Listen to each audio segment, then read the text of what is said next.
Знаете ли, че понякога по-скъпите климатици могат да намалят сметките за ток с до 50% в сравнение с по-евтините модели? Знаете ли, че редовната поддръжка може да удължи живота на климатика до 50%? Знаете ли, че някои от най-скъпите климатици могат да работят ефективно дори при температури под минус 20 градуса? Знаете ли, че с помощта на мобилно приложение може да стартирате климатика преди да се приберете от дома и да го настроите точно според вашите предпочитания? Знаете ли, че избирайки климатик с висока енергийна ефективност, може да намалите сметките си за електричество с до 40%?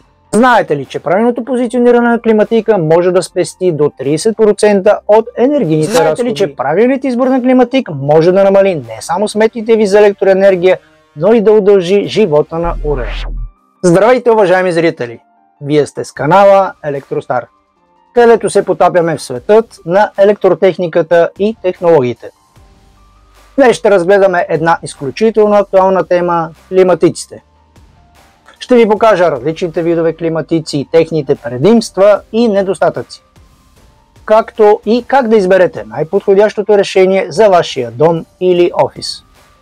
Останете с нас, защото ще научите всичко необходимо, за да направите информиран избор и да се насладите на максимален комфорт.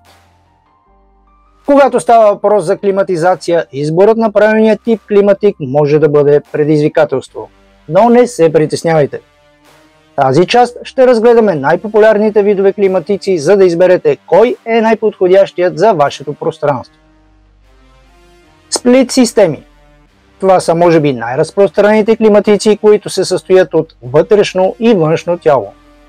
Те са изключително ефективни и тихи, а монтажът им е относително лесен.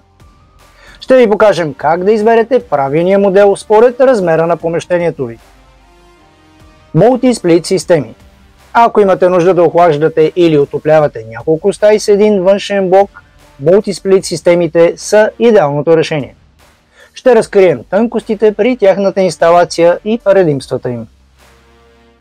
Мобилни климатици. Перфектни за тези, които не искат постоянен монтаж, лесни за преместване и подходящи за различни помещения.